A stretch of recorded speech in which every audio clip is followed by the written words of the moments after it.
friends, this is Dr. Mariusz Monczak and tips on violin playing for all artists. Today, etude number 11 by Kreutzer, and this is a very special etude. This is an etude for changing positions very smoothly, and it has a very unusual sort of way of working this, because usually changing position going up, but this etude is all etude, all page, is about changing the positions going down, going with the lower, from the higher notes to the lower notes. So it goes like this.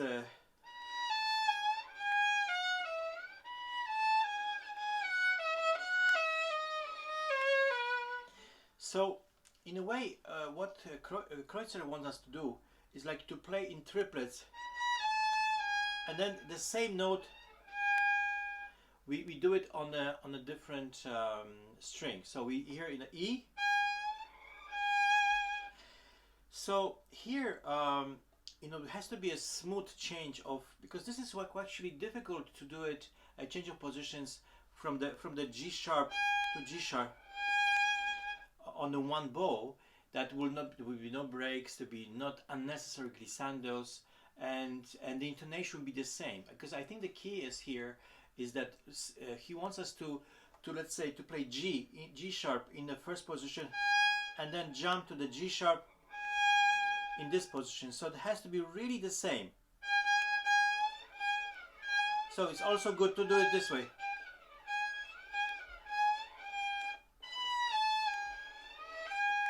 So I remember Vladimir Lanzmann, he told me how to play this, and it's more or less like this. You play, and then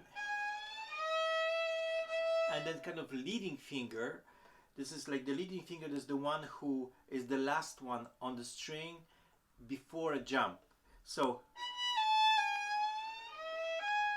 I would say jump, but this is more like a slide, because when we do it, this kind of changing of position is very important to actually feel the string all the time, like your finger is feeling the string, but you kind of not holding the string firmly, but just a little bit. But it's much better to do, because if you lose completely the if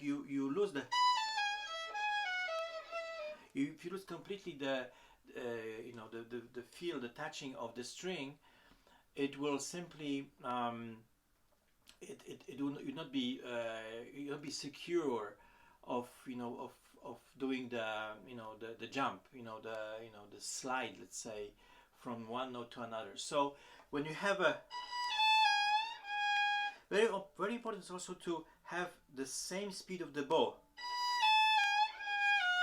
because what happens very often, that's Zahar Bond is pointing out very often during his master classes, that a difficulty in one hand also gives the difficulty in the other hand. So if we are kind of preoccupied with, okay, we have to change the position, I have to be in tune, I have to do it smoothly, it shouldn't be a break, that very often there's an accent from the right hand, because the right hand kind of speeding up and then kind of is trying to help, but the effect is the opposite. So you need to kind of make sure that the right hand is kind of cool. It does not have a certain jerk in the right hand, because we are kind of moving here, but the hand here is kind of cool and staying with the same speed. Because when I do this, then we hear much more the changing of position, because the aim is to make a changing of position that will we will not hear it. Frankly speaking, we will hear it, but it's at least at the really as little as possible to hear this changing of position. So so this is something that we need to be work a lot to make sure that this is working well. So when we do it, you see, Kreutzer also wants us to still work on this. You remember this etude? So he works because this is the weakest way. You know, this is much stronger.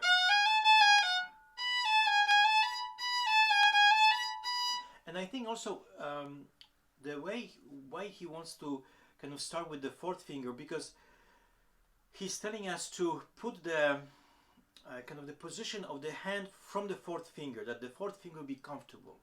Because if you put the kind of the position of the elbow and everything, that the first finger will be comfortable, then the fourth one it's not really you know, it's not comfortable at all. So it's easier, you know, in a way it's easier to put it like the position of the elbow, position of the hand for the fourth finger, and then this one just gets a little bit like going you know, the different direction. So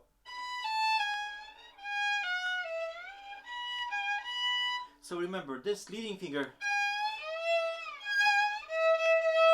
you know, I even put it on my when I was practicing this a lot, I put, you know, the leading finger on the you know, writing down, you know, with a pencil. I wrote it down with a pencil, and then I kind of remembered that I have to do this leading finger, because so it is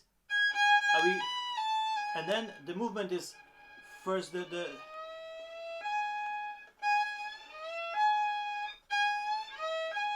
and also remember to put all the fingers on the fingerboard, because very often the fingers are just, you know, they need to be kind of guided all the time and watched what they're doing, because what happens very often, people they play, or I'm also doing the same thing, it's like,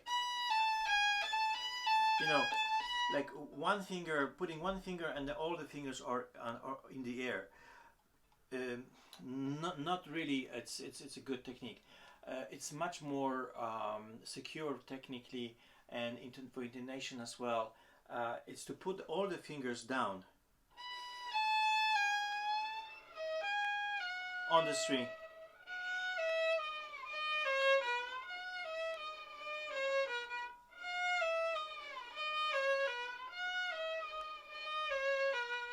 So it's also advisable to play this kind of soft, and Kreutzer wrote dolce. Soft, it's andante. It's not very say not very fast andante, and it's, you know, it's written to play the whole bar, you know, 12 notes in a one bow. But starting to practice this, it's much better to actually do it with you know, with every bow 3 notes per bow.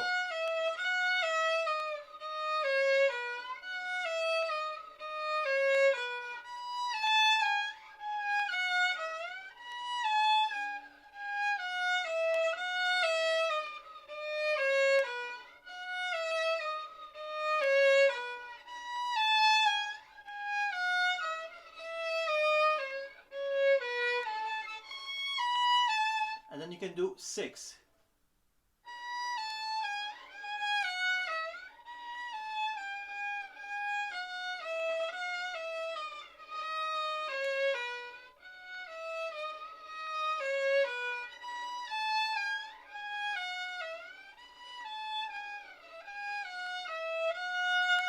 So I think also, you know, Kreutzer, he wrote this in E major. So E major is not simple for violinists to play, especially that we have to, you know, play D sharp higher, G sharp, and, you know, C sharp, of course, and there's another one, F sharp. F sharp is, you know, it's usually we you know, 3 sharps it's okay, like A major it's okay, but 4 sharps it's already a little bit tricky. You know, 5 sharps even more tricky. So but I think here what he wanted to do it is to also to emphasize that you know, on the violin you know, the half tones are not the same. Let's say like on the piano you have G sharp is exactly the same. Let's say like when you have a you know, let's say B flat, no, A flat and A. On a violin it's a different one. On the violin A flat is lower than G sharp. and it's about also commas. You know, like you can actually count this. Let's say commas, like they divide in 5, sometimes even 9, depends, you know, what the commas are. But let's say if they divide in 5 the half step, then the half step, the whole step is 5 commas though. So between G sharp and A, it's only 2 commas, and between A and A flat is 3 commas. So that's the difference, and we need to hear that as well. So because the intonation is also a sort of an artistic statement, and you know, so truly good violinists, and they play in quarter tones, even in commas. You know, they play more than quarter tones, even smaller distances, because what happens, that's just that the violin sounds better when you play in this with this intonation. Let's say very tight between.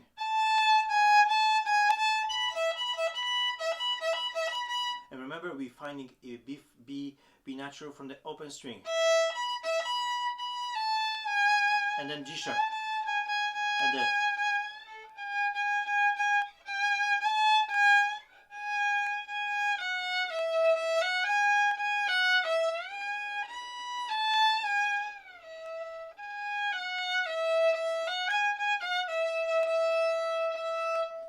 So basically, that's all for today. I might come back to this etude again. So thank you very much for watching. I hope you learned something. You know, I'm learning every day something about the violin, about myself, about the world, and using that on my little fiddler. You know, this box, magical box that makes music and makes me happy. And I hope also throughout my music also makes happier other people's lives. So thank you much for watching. Goodbye and practice. Take care.